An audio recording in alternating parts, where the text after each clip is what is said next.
우리를 예수님께 나아가게 하는 여러 조건들이 있습니다. 그 가운데 하나, 우리들을 주님 앞으로 나가게 하는 그 여러 가지 조건 가운데 하나가 바로 갈급함입니다. 갈급함, 간절함인데 한번 따라해 보시기 바랍니다. 갈급함. 다시 간절함.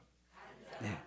이 갈급함이, 간절함은 우리를 주님 앞으로 인도하게 하실 뿐만 아니라 갈급함을 가지고 주님 앞에 나갈 때 주님께서 응답해 주시는 줄 분명히 믿습니다.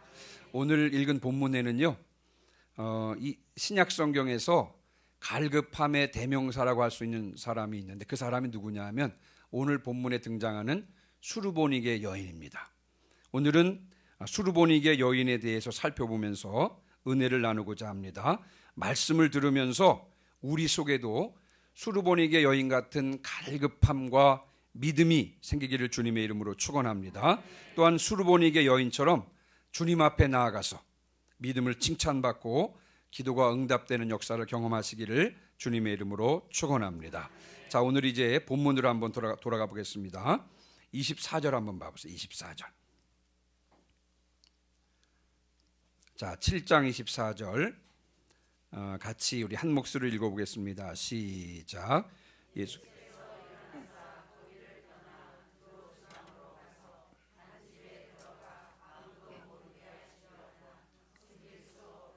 아멘. 자, 24절 앞부분에 보시면 예수께서 일어나서 거기를 떠나셨다 그랬습니다. 자, 여기서 말하는 거기는 어디를 가리키는 걸까요? 여러분, 정답은 항상 성경에 있죠. 여러분, 그 6장 53절을 한번 봐보세요. 6장 53절. 6장 54절 보시면 건너가 게네사렛 땅에 이르러 대고 배에서 내리니 그랬죠. 지금 예수님께서 어디를 떠나셨냐면요, 게네사렛 땅을 떠나셨습니다. 그랬더니 또 왜 이 게네사렛 땅은 어디입니까? 여러분, 예수님께서 공생애를 사셨을 때 주로 갈릴리 주변을 중심으로 이제 활동을 하셨는데 이 갈릴리 호수의 북서쪽 해안에서부터 이 내륙 쪽으로 쭉 비옥한 평야가 쭉 뻗어 있습니다. 약 한 길이가 한 6km 정도, 그리고 폭이 한 4km 정도의 넓은 비옥한 평야가 쭉 뻗어져 있는데 그곳이 게네사렛 땅입니다.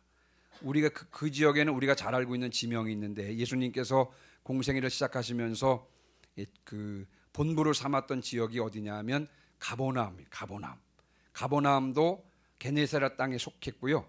여러분, 그 성경에 나오는 여인 중에서 막달라 마리아 있죠. 막달라 마리아는 마리아, 이름이 마리아인데 어디 출신이냐면 막달라라고 하는 지역의 출신 마리아다. 그래서 막달라 마리아라 그럽니다. 그래서 가버나움 혹은 이 막달라, 이 지역, 이 지명이 속해 있는 지역이 바로 게네사렛 땅인 것입니다. 자, 거기서 떠나서 어디로 가셨다고요? 두로 지방으로 갔습니다. 두로 지방. 자, 예수께서 게네사렛 땅을 떠나서 이제 두로 지방으로 가셨는데, 자, 그러면 또 두로 지방이 어디입니까? 사실 우리가 오늘 성경 본문을 좀 더 이해하기 위해서는 이런 부분을 조금 번거롭지만 아셔야 될 텐데, 여러분, 두로 지방은 이스라엘의 북쪽 국경과 맞닿는 지역입니다. 그러니까 지금으로 말하면 레바논 지역입니다. 레바논 지역.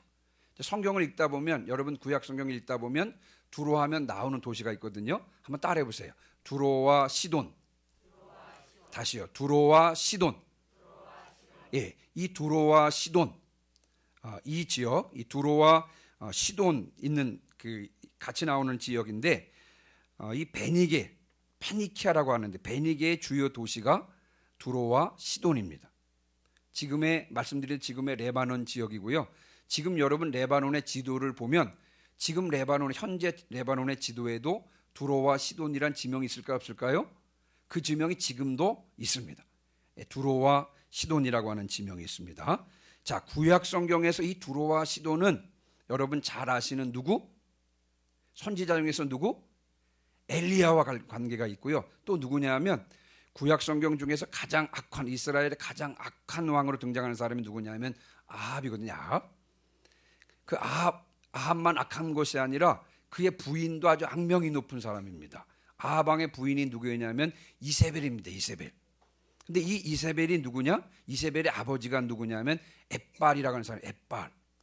그 엣발은 바로 두로와 시돈을 통치했던 왕이 엣발인데, 여러분 그 당시 구약 시대 이 두로와 시돈 지방은 바알과 아세라를 숭배하는 우상 숭배의 중심지였습니다.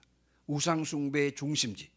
이 우상 숭배의 중심지에서 출생한 이 이세벨이 이스라엘로 시집 오면서 무엇을 수입했냐면 바알과 아세라 신을 수입했습니다. 바알과 아세라 우상을 수입을 해서 이스라엘을 거의 국교로 삼을 정도로 이세벨 시대에 바알과 아세라가 판을 쳤고요. 이 우상 숭배가 판을 쳤고, 이때 그것에 대항해서 맞서 싸웠던 선지자가 누구냐 하면 바로 엘리야였던 것입니다. 그래서 이 두로와 시돈 지방은 구약 성경의 엘리야와 이 이세벨의 배경이 되는 그런 지역이기도 합니다. 여러분, 엘리야 시대에 어떤 일이 있었습니까? 엘리야가 하나님께 비가 오지 않기를 구했습니다. 그랬더니 이스라엘에 몇 년 동안 비가 오지 않았어요? 3년 6개월 동안 비가 오지 않고 가뭄이 있었습니다. 그때 여러분, 하나님께서 엘리야 선지자를 어디로 보내셨냐 하면 이 바알과 아세라 숭배의 본산지였던 두로 지방으로 보냅니다. 거기에는 비록 바알과 아세라 숭배의 본산에 살고는 있었지만, 그러나 신실하게 하나님을 섬겼던 한 과부가 있었는데, 이 엘리야가 하나님께서 엘리야를 그 과부의 집에 보내서 3년 6개월 동안 가뭄 동안에 살아남을 수 있는 기적을 베풀었던 이야기가 구약 성경에 나오는데, 그것을 배경으로 하는 지역이 어디냐면 바로 두로 지방입니다. 예수님께서 게네사렛 땅을 떠나서 이제 어느 지방으로 들어갔냐면 두로 지방으로 들어가게 된 것입니다. 자, 24절 한번 계속 보겠습니다. 한 집에 들어가 아무도 모르게 하시려 하나 숨길 수 없었더라. 한 집에 들어가 아무도 모르게 하시려고 했습니다. 자, 무슨 말이냐 하면 예수님께서 두로 지방에 가신 목적이 뭐냐면 쉬시기 위해서 가셨습니다. 이제 쉬시면서 다음 사역을 준비하기 위해서 그곳으로 간 것입니다. 엘리야가 아하방을 피해서 두로 시돈 지역으로 간 것처럼 예수님도 다음 사역을 준비하기 위해서 쉬시기 위하여 두로와 시돈 지역으로 가신 것입니다. 그런데 쉬러 가셨는데 쉬실 수 있었다 없었다? 없었습니다. 오늘 성경에 보니까 숨길 수 없더라 그랬습니다. 왜냐하면 여러분 마태복음 4장 24절에 보니까 그의 소문이 온 수리아에 퍼진지라 그랬습니다. 이미 예수님께서 들어가시려고 했던 두로와 시돈 지방에 예수님에 관한 소문이 쫙 퍼졌습니다. 누가복음 6장 17절에도 보니까 예수님께 병고침을 받으려고 사방에서 사람들이 몰려왔는데, 예수님께 병 고치려고 몰려왔던 사람들 중에서 어디에서 온 사람도 많았냐면 두로와 시돈 지역에서 온 사람도 많았던 것입니다. 그러니까 예수님께 병 고침을 받고 또 예수님께서 병 고치는 것을 본 이 두로와 시돈 사람들이 고향으로 돌아가서 이미 예수님에 관한 소문을 많이 퍼뜨려 놓은 그런 상태인 것입니다. 그러니까 예수님께서 쉬시러 두로 지방으로 가셨지만 그러나 쉬실 수가 없었던 것입니다. 바로 이러한 상황에서 여러분, 한 여인이 등장하는 것입니다. 오늘 본문의 주인공인 이 한 여인이 등장을 하는데 25절 26절입니다. 25절 26절도 같이 읽습니다. 시작. 이에 더러운 귀신 들린 어린 딸을 둔 한 여자가 예수의 소문을 듣고 곧 와서 그 발 아래에 엎드리니, 그 여자는 헬라인이요 수르보네게 족속이라. 자기 딸에게서 귀신 쫓아내주시기를 간구하거늘. 아멘. 자, 오늘 본문의 주인공 이 여인이 등장합니다. 자, 이 여인이 누굽니까? 여러분 26절을 먼저 보겠습니다. 이 여인에 대한 소개하는 글이 26절에 나와 있습니다. 그 여자는 헬라인이다. 이 말이 무슨 말입니까? 이스라엘 사람이다, 이스라엘 사람이 아니다? 이스라엘 사람이 아니다. 헬라인이면 그리스인이란 그리스 출신 사람입니다. 자, 그리고 그 다음 보시면 수르보니게의 족속이라 그랬습니다. 수르보니게는 수리아 플러스 베니게입니다. 베니게. 예. 시리아 지방에 속한 베니게. 그러니까 제가 이제 한번 설명을 해보면 제 고향이요 강원도 원주시 소천면입니다. 강원도 원주시 소천면. 자, 그래서 이 여인의 주소를 한번 살펴보면요, 이 여인은 강원도 수리아 원주시 베니게 소초면 두로 지방 이런 뜻입니다. 수리아에 속한 이 베니게의 두로 지방이다. 다시 말하면 이 여인은 완전히 헬라화된 이방인, 완전한 이방인입니다. 이스라엘 사람과는 예수님과는 하나님과는 전혀 상관이 없는 완전히 헬라화된 이방인이었다는 뜻입니다. 그 당시 여러분 유대인들은 이방인들을요 개 취급을 했습니다. 이런 말씀을 드리면 그렇지만 여러분 그 당시 유대인들은요 유대인이 아닌 사람들을 다 개처럼 취급했습니다. 그런 상황에 이 여인의 출신 성분이 바로 헬라인이고 수르보니게 족속이었습니다. 뿐만 아니라 26절 하반절 보시면 여인이 뭐예요? 26절 중간부터 보면 자기 딸에게서 귀신 쫓아내 주시기를 간구했다 그랬죠. 그 여인에게는 더러운 귀신 들린 딸이 있었다는 것입니다. 그런데 25절 보세요. 25절에서도 이에 더러운 귀신 들린 어린 딸을 둔 한 여자가 예수의 소문을 듣고 곧 와서 그 발 아래 엎드리니 그랬습니다. 여러분 우리가 이 구절을 한번 자세하게 볼 필요가 있습니다. 아까도 말씀드렸죠. 여러분 유대인들은 이방인들을 사람 취급하지 않았습니다. 유대인들은 이방인들을 뭐처럼 취급했다고요? 개처럼 취급했습니다. 그런 상황에서 25절 보시면 여자가 예수의 소문을 듣고 그 다음에 곧 왔다 그랬습니다. 유대인인 예수님에 관한 소문을 듣고 즉시 와서 그 다음에 그 발 아래에 엎드렸다 그랬습니다. 예수님의 발 아래에 엎드렸고 그리고 자기 딸에게서 귀신 쫓아내기를 간구했다 그랬습니다. 여러분 이 25절 26절의 표현은요 이 여인이 얼마나 간절했는지를 보여주는 구절인 것입니다. 이 여인이 지금 유대인들이 이방인들을 개 취급하는 것 여러분 상관하지 않았습니다. 분명히 예수님께 가면 자신은 이방인이고 예수님은 유대인이었기 때문에 자신이 이방인이었기 때문에 모욕을 당하고 개 취급 당할 것이 분명했음에도 불구하고 그것 여러분 상관하지 않았습니다. 예수님에 대한 소문을 듣고는 곧 예수님께 나왔습니다. 그리고 자기의 자존심 생각하지 않았습니다. 자신의 명예 생각하지 않았습니다. 그리고 예수님께 나와서 다짜고짜 엎드렸습니다.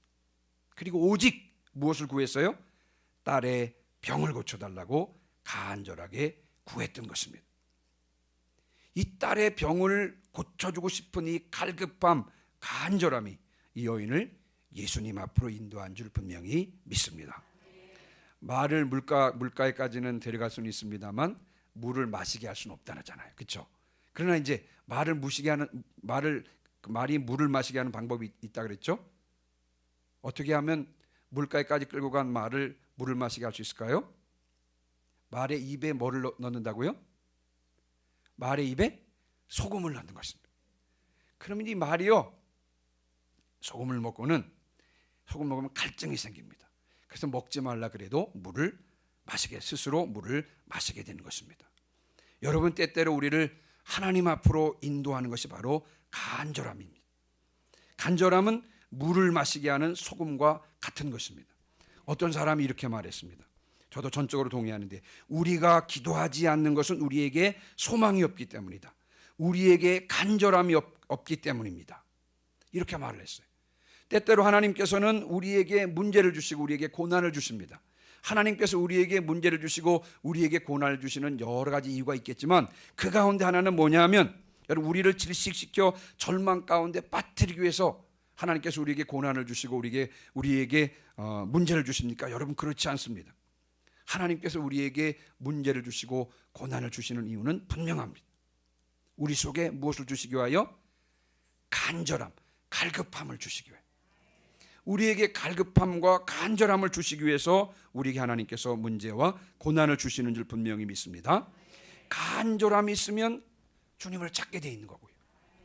주님을 찾게 되면 응답이 있고 응답이 있으면 하나님께서 살아계심을 더욱더 분명하게 느끼게 되고 하나님의 살아계심을 분명하게 느끼면 더욱 하나님을 찾게 되기 때문에 그렇습니다. 그래서 하나님께서 우리에게 갈급함을 주셔서 당신을 찾도록 하기 위해서 하나님께서 우리에게 고난과 문제를 주시기도 하는 것입니다. 자, 27절부터 29절 가보겠습니다. 자, 이제 이 수르보니게 여인이 자신의 자존심과 명예는 생각하지 않고요, 자기가 모욕당할 것은 생각하지 않고 오직 딸의 병을 고칠 것이라고, 고치고 싶으니 갈급함을 가지고 예수님에 관한 소문을 듣자마자 곧 와서 예수님 앞에 다짜고짜 엎드렸습니다. 그런데 여러분, 예수님의 반응이 평상시와 같지 않습니다. 27절, 여러분 이 본문 읽으시면서 시험 들지 마시기 바랍니다. 자, 27절 같이 읽습니다. 시작.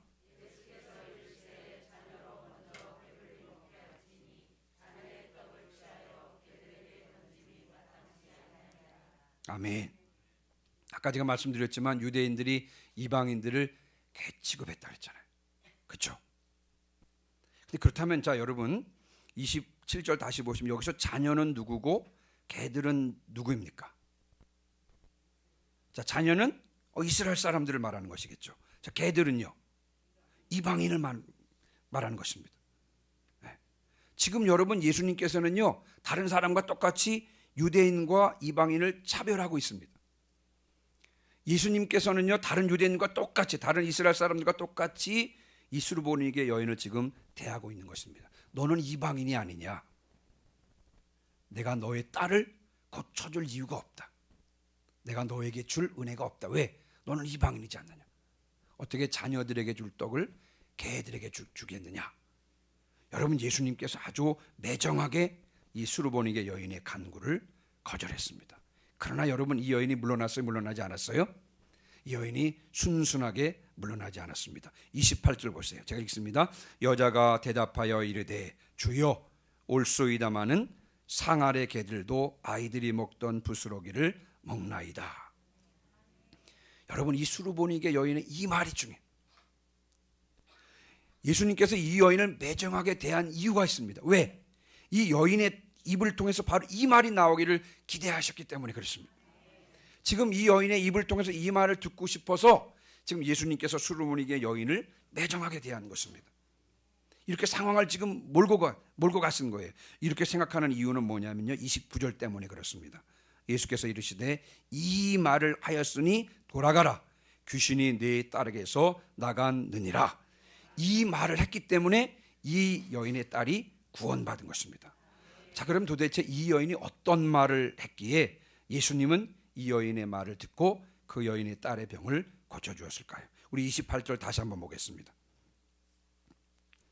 자, 우리 28절을 다시 한번 같이 한번 읽어보겠습니다. 시작. 여자가 대답하여 이르되 주여, 올소이다마는 상아래 개들도 아이들이 먹던 부스러기를 먹나이다. 아멘. 자, 이 여인이 지금 예수님을 무엇이라고 부르고 있죠? 뭐라고 부르고 있죠? 주여. 그랬습니다. 주여. 근데 같은 본문이 마태복음 15장에도 나오거든요. 이 마태복음 15, 이 주여의 의미가 무엇인지를 마태복음 15장을 통해서 보면 이렇습니다. 주 다윗의 자손이여 나를 불쌍히 여기소서. 여기서 말하는 주여, 예수님을 주여라고 부르는 것은요, 예수님을 주 다윗의 자손이여 이렇게 지금 고백하고 있는 것입니다. 자, 여기서 말하는 주 다윗의 자손, 유대인들이, 이스라엘 백성들이 기대하고 있던 메시아 그리스도를 말할 때 다윗의 자손이라는 것입니다. 예수님, 지금 이 여인은 예수님을 그리스도라고 고백하고 있는 것입니다. 여러분, 이 수르보니게 여인은 예수님이 누구인지를 분명히 알고 있었어요. 지금 이 여인은 이스라엘 사람이 아닙니다. 이방인이라 그랬죠.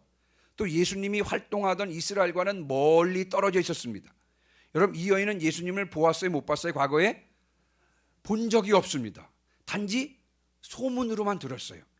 이스라엘 유대인 중에 예수라고 하는 선지자가 있다는 소문을 들었습니다. 예수님이라고 하는 분이 계시다는 소문을 들었는데, 소문만으로 들어도, 소문으로만 예수님에 대해서 들었는데, 그럼에도 불구하고 예수님을 지금 그리스도로, 메시아로 믿고 있었던 것입니다.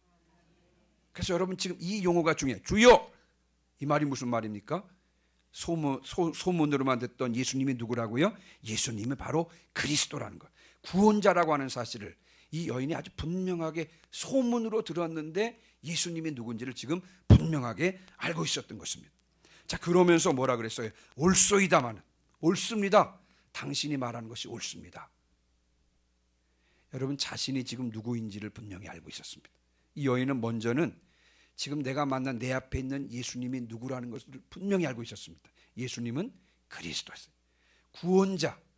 구원자라고 하는 사실을 분명히 알고 있었을 뿐만 아니라 예수님 앞에서 내가 누구냐? 나는 누구라고? 옳소이다. 나는 개만도 못한 존재입니다. 그렇습니다. 구원은, 요한복음에 말한 구원은 유대인에게서 나는 것이고, 당신은 그리스도시고, 나는 이방인으로서 개만도 못한 사람입니다. 여러분, 자신이 누구인지를 분명하게 알고 있었어요. 그럼에도 불구하고 은혜를 받지 않고는 내 딸을 고칠 수가 없고 은혜를 받을 수 없기에 더욱 간절히 예수님께 매달렸던 것입니다. 그래서 지금 이렇게 고백하고 있는 거예요. 상 아래 개들도 아이들이 먹던 부스러기를 먹나이다. 이 말이 무슨 말입니까? 그렇습니다. 저는 감히 당신 앞으로 나올 자격이 없는 사람입니다. 그러나 제게 은혜를 베풀어 주실 분은 당신밖에 없습니다. 제게 부스러기 은혜라도 주시옵소서. 여러분, 이 여인 갈급함, 간절함으로 주님 앞에 나왔어요. 주님이 아니고는 나에게 은혜를 베풀어 줄 사람이 없고, 주님이 아니고는 내 딸의 병을 고쳐줄 수 없다는 그 간절함과 절박함으로 지금 이 여인은 예수님께 부스러기 은혜라도 주시옵소서라고 지금 간구하고 있는 것입니다. 29절 보세요. 예수께서 이르시되 이 말을 하였으니 돌아가라. 귀신이 내 딸에게서 나갔느니라. 아멘. 마태복음 15장 28절은 이렇게 기록하고 있습니다. 여자여, 내 믿음이 크도다. 내 소원대로 되리라. 예수님께서는 그 여인의 믿음을 내 믿음이 크도다. 내 소원대로 되리라 라고 말씀하셨습니다. 그녀의 소원대로 그녀의 딸의 병은 나았습니다. 여러분, 우리가 예수님이 누구인지를 분명히 알아야 되는 줄 분명히 믿습니다. 예수님이 유일한 구원자라는 사실을 확실하게 알고 분명하게 고백하시기를 주님의 이름으로 축원합니다. 또 내가 주님 앞에 내가 누구인지, 죽을 수밖에 없는 죄인임을 고백하며, 그러나 예수님만이 나에게 은혜를 베풀어 주실 유일한 분이라는 사실을 인정하시기를 주님의 이름으로 축원합니다. 주님이 구원자시고 내가 죄인이지만, 그러나 나에게 은혜 베풀어 주실 분이 주님밖에 없다는 사실을 인정하며 날마다 은혜의 보좌 앞으로 나아갈 때 주께서 우리의 간구를 들으시고 우리에게 은혜를 베풀어 주실 줄 분명히 믿습니다. 한 가지만 더 보도록 하겠습니다. 자, 여러분, 24절 다시 한번 봐보세요. 24절. 자, 예수님께서 게네사렛 땅을 떠나서 어디로 가셨다 그랬죠? 두로 지방으로 가셨다 그랬죠? 자, 31절 보세요. 31절. 자, 예수께서 다시 어디에서 나왔다고요? 두로 지방에서 나왔다 그랬습니다. 자, 예수님께서 두로 지방으로 가셨다가 두로 지방에서 나오셨습니다. 자, 그러면 두로 지방에서 어떤 일이 있었다고요? 수르보니게 여인의 딸의 병을 고친 이야기가 나옵니다. 물론 성경이 많은 것을 기록하지 않고 생략했다 할지라도 예수님께서 두로 지방에 가신 이유는 누구 때문이라고요? 이 수르보니게 여인 때문입니다. 저는 이 부분을 묵상하면서 마음 가운데 큰 은혜가 되었어요. 여러분, 지금 이 수르보니게 여인 아까 말씀드렸죠. 완전히 그 헬라화된 이방인이었습니다. 예수님을 본 적도 없는 사람입니다. 그런데 멀리 떨어진 곳에서, 그것도 우상 숭배가 만연한 그곳에서 예수님의 소문을 듣고 예수님이 그리스도임을 고백했던 이 여인을 구원해 주시기 위하여 예수님께서 먼 거리를 마다하지 않으시고 찾아가셨습니다. 찾아가셔서 그녀의 믿음을 드러내셔서 오늘 우리가 그 사실을 알게 하고 또 그녀의 마음의 소원을 응답해 주셨습니다. 여러분, 수르보니게 여인도 이와 같은 믿음으로 고백했을 때 주께서 은혜를 베풀어 주셨는데, 하나님께서 우리를 구원해 주시고 자녀 삼아 주신 우리가 갈급함과 간절함을 가지고 우리가 있는 곳에서 무엇을 하든지 예수 그리스도의 은혜를 갈구한다면 하나님께서 은혜를 주시겠습니까? 은혜를 주시지 않겠습니까? 은혜를 확신이 없으시죠? 다시 한번 하겠습니다. 수르보니의 여인이 예수님을 보지도 못하고 만나지도 못했던, 그러나 소문으로 듣고만도 예수님이 구원자라는 사실을 믿고 고백했던 그 여인을 찾아서 그 여인을 구원하기 위해서 먼 거리를 마다하지 않고 가셔서 그녀의 믿음을 드러내시고 마음의 소원에 응답해 주셨는데, 하물며 하나님의 자녀된 우리들이 어디서 무엇을 하든 하나님의 은혜를 갈구하는 우리들, 여러분 오셔서 은혜를 베풀어 주실까요? 베풀어 주시지 않을까요? 베풀어 주실 줄 분명히 믿습니다. 이것이 우리를 향하신 주님의 관심인 줄 분명히 믿습니다. 오늘 말씀을 마무리하고 마치면서 예수님이 누구인지를 분명하게 하시고, 또 주님 앞에서 내가 누구인지를 분명하게 확신하시고, 오직 나에게 은혜를 주실 분은 주님 한 분밖에 없다는 사실을 분명하게 고백하며 늘 주님의 은혜의 자리로 나가신 여러분 되시기를 주님의 이름으로 축원합니다. 아멘. 이 시간 545장